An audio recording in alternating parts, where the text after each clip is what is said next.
Oi, pessoal, tudo bem? Nós chegamos na nossa última aula de balanço de massa e energia. Nós vamos falar hoje sobre balanços de energia em sistema reativo. Na verdade, vai ser uma introdução nesse assunto. Por quê? Porque lá na frente, lá em cinética química, lá em reatores, vocês vão estudar isso mais profundamente.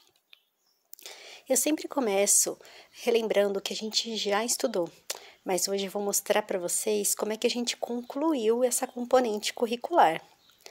Nós começamos lá na nossa primeira aula estudando definições. Nós falamos sobre massa, mol, fração, concentração e vazão, coisas que a gente foi usar lá na frente em balanço de massa, lembra?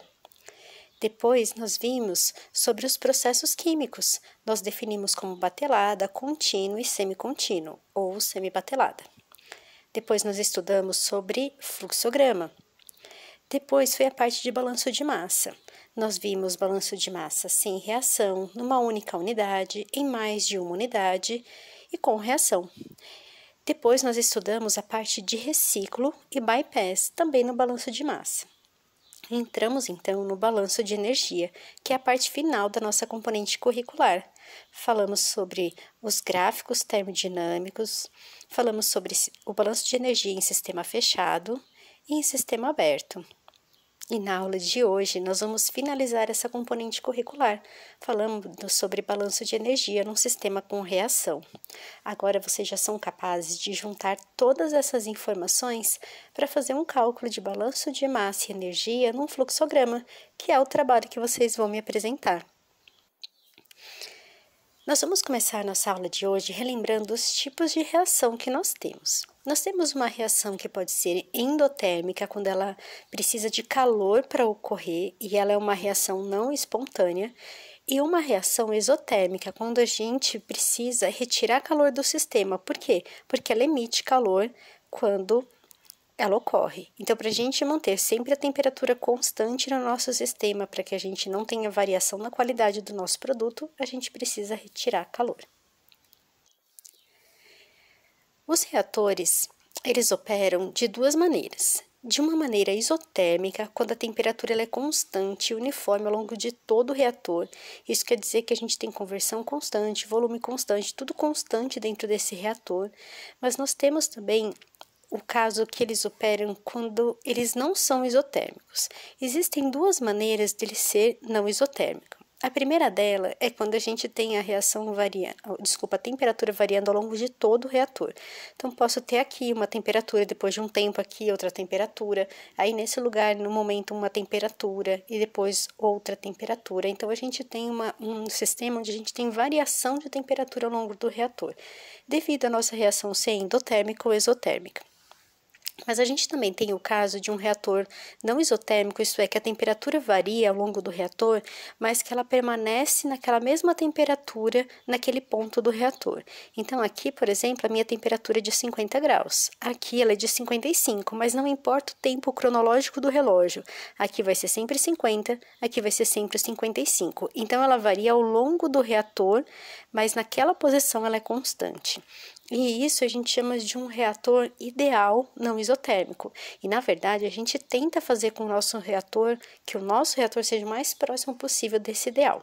Lá na disciplina de reatores, vocês vão estudar isso bastante a fundo, mas agora a gente só precisa ter essa ideia de que a gente tem três situações. A isotérmica, quando a temperatura é constante e uniforme, né, durante todo o nosso reator, ao longo desse reator.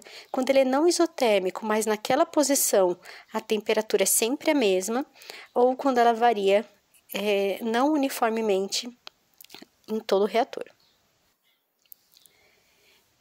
E o que vai influenciar essa mudança de temperatura? Bom, primeiro, vai depender muito do grau de liberação de energia, se ele vai ser exotérmico ou endotérmico. Quanto maior esse grau de liberação, mais acentuado vai ser os efeitos térmicos. E onde que ele vai mexer? Ele vai mexer na conversão, na seletividade e no rendimento.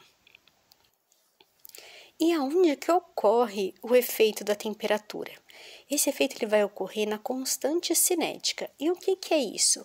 É aquela constante, que ela é constante para uma determinada temperatura, que vai dizer para mim o quão rápida é a minha reação química. A gente não vai estudar profundamente isso, mas é só para vocês saberem de onde que vem a influência da temperatura quando a gente tem um sistema reativo. E o nosso balanço de energia, como é que fica? Bom, nós temos aqui a energia que entra no nosso sistema devido, ao fluxo dos reagentes, a energia que sai do nosso sistema devido ao fluxo dos reagentes e agora com os produtos, quando a gente não tem 100% de conversão, a gente tem reagentes e produtos, a taxa de calor gerado devido à reação química, a taxa de transferência de calor externo e o trabalho realizado pelo sistema com o meio externo. Tudo isso vai ser igual à nossa energia acumulada no sistema, isto é, o quanto que ela varia com o tempo. Aqui eu desenhei como é que a gente vai enxergar tudo isso. Então, a gente tem a energia que entra, a energia que sai, dos reagentes, aqui reagentes e produtos. Aí aqui eu tenho a energia gerada devido à reação química, aqui dentro, e a taxa de calor que vai ser transferida ou retirada desse nosso sistema. E aqui dentro, a variação de temperatura que eu tenho aqui dentro vai gerar essa taxa de energia acumulada no meu sistema.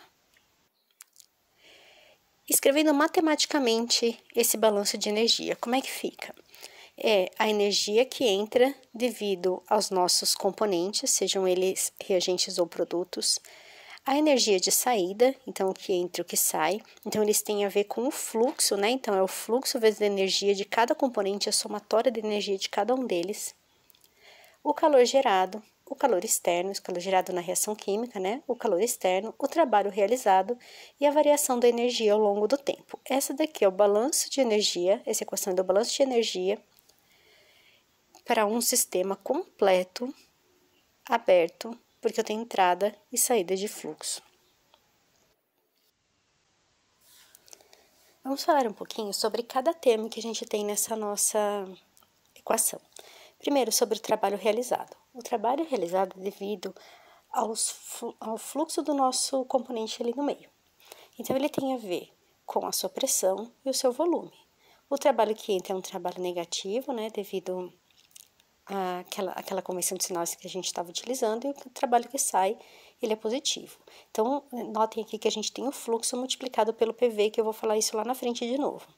E o nosso trabalho externo, ele é um trabalho exercido no sistema por algo externo. Quando a gente está falando de um reator, dificilmente a gente tem esse trabalho, então ele pode ser considerado nulo. Substituindo, então, isso na nossa equação, eu vou juntar com a somatória do fluxo vezes energia, agora o P vezes o V. Tenho aqui energia, P vezes o V de entrada e P vezes o V de saída. Ok? Lembra que na nossa fórmula o trabalho estava negativo, por isso aqui ele ficou positivo, tá? Na equação, só para constar o sinal. O calor gerado, o calor externo e aquele trabalho externo que eu mostrei para vocês do que é. Vamos ver o nosso próximo ponto. A energia do nosso sistema, ele é a somatória de todas as energias que a gente tem. A energia interna, a energia cinética e a energia potencial.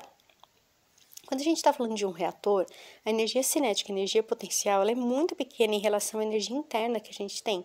Então, a gente pode considerar ela nula, sem contar que muitas vezes a gente não tem essa variação de energia. Então, a gente pode desprezar ela em relação à nossa energia interna. Desta forma, a nossa energia interna, a nossa energia do sistema, ela vai ser igual à energia interna. Substituindo aqui na nossa equação, vai ficar U mais PV do que entra, U mais PV do que sai, cada um deles multiplicado pelo fluxo. E a gente viu que U mais PV é a própria entalpia. Então, eu vou substituir na equação aqui pelo fluxo vezes a entalpia do que entra, menos o que sai, mais o calor gerado, mais o calor externo e menos o trabalho. Vamos ver mais um tema. Vamos ver agora sobre o tipo de regime que a gente vai trabalhar. Eu falei para vocês que num processo industrial a gente não pode ter variação ao longo do tempo, senão a gente perde a característica do nosso sistema. Então a gente sempre precisa trabalhar com regime permanente. Não é que não possa ter variação de temperatura ao longo do reator, pode, mas naquele ponto a temperatura tem que ser sempre a mesma, que é um dos casos do não isotérmico. Então a gente não tem o termo de acúmulo. de energia ao longo do tempo. Se a gente considerar também o trabalho externo como nulo, porque é um reator, a nossa equação se resume à variação, né, do fluxo de energia de entrada e saída, o calor gerado, o calor externo. Vamos falar um pouquinho sobre o calor gerado. Esse calor gerado ele é devido à reação química, né? Então, ele vai depender da entalpia da reação, da velocidade da reação e da variação de um volume. Essa entalpia da reação, ela é nada mais do que a somatória das entalpias dos produtos menos a somatória da entalpia dos reagentes, né? Produtos menos reagentes. Se o do produto for maior, ela é positiva. Se for menor, ela é negativa. Lembrando que se for menor, ela é espontânea. SR aqui, que é a taxa de reação ou velocidade da reação, a gente vai estudar melhor lá em cinética, mas a gente vai precisar dela para fazer isso. Então, eu vou apresentar para vocês a equação já pronta que a gente vai utilizar. A entalpia que a gente tem lá no nosso fluxo, né, multiplicada pelo nosso fluxo, ela pode ser calculada a partir do calor específico. Se a gente conhece cada substância, o calor específico de cada substância, a gente integra ele na variação de temperatura, então a gente tem esse calor específico. Se ele não varia na temperatura, ele é direto, e se ele varia com a temperatura, a gente precisa fazer integral igual que a gente já tinha feito anteriormente. E esses valores de alfa, beta e gama são valores tabelados. Se a gente colocar todas essas informações lá na nossa equação, nós vamos ter isso aqui, ó. Que o fluxo vezes a entalpia, que é o calor específico vezes a temperatura de entrada, menos o fluxo vezes o calor específico e a temperatura de saída, mais a nossa taxa de reação, mais o calor externo, vai ser igual a zero. Vou juntar isso aqui, ó. Por quê? Porque o CP ele é o mesmo, né, para cada um deles. O que vai mudar vai ser a variação de temperatura, então eu tenho isso aqui. Negativo, por quê? Porque eu coloquei a temperatura de saída menos a temperatura de entrada. A nossa taxa de reação, que eu não vou explicar para vocês de onde que veio essa fórmula, acaba sendo negativa. Então, ela é menos a variação da energia da reação. Esse FA é o fluxo inicial do componente do reagente limitante e o XA é a conversão do reagente limitante. E esse calor externo. Vou colocar para o outro lado, deixar ficar com o sinal tudo positivo, e essa daqui é a nossa equação final do balanço de energia. Então, se eu conheço o fluxo de cada componente, que a gente sabe calcular ele inicial e depois de qualquer tempo, né, usando o nosso mantra, F igual FA igual a FA0 menos XA, FB igual a FB0 menos B sobre A FA0 XA, e o FR é igual a FR0 mais R sobre A FA0 XA. Então, se eu conheço isso tudo, o que a gente faz? A gente consegue calcular esse termo. Conheço o CP, conheço a variação de temperatura que eu tenho no meu reator, eu tenho esse termo aqui. Essas informações elas vão ser dadas para vocês pelo grau que a gente está de dificuldade do curso, mais para frente vocês vão aprender a calcular. E esse calor externo que faltou eu falar para vocês desse calor externo, então vamos ver. Esse calor externo, ele vai ser aquilo que vai colocar ou retirar calor do meu sistema. E como é que a gente determina ele? Ele é esse U, que é a taxa global de troca de calor, essa área, que é a área de superfície, a área de contato entre o nosso sistema e o reator, o nosso sistema de aquecimento, né, e o reator, e a variação de temperatura que a gente tem ali. Esse S, né, é a temperatura que a gente chama da serpentina, a temperatura inicial da serpentina, ou da manta, ou do sistema que a gente estiver usando, e esse T é a temperatura do nosso sistema de reação, que é igual àquela temperatura que a gente tem do cálculo do fluxo, né? Que é F CP vezes a temperatura. Se elas não forem iguais, elas são informadas, mas normalmente eles tendem a atingir esse equilíbrio, para ter a máxima troca ali de eficiência. Bom, isso era o que eu queria falar para vocês. Eu sei que parece um pouquinho abstrato, mas vocês vão ver que não é complicado, é mais uma aplicação de fórmula que a gente vai ter agora, e com isso vocês conseguem fazer o cálculo do sistema de vocês, tá bom? Eu espero que vocês tenham gostado desse curso, agradeço demais a parceria ao longo desse curso, e até a nossa aula.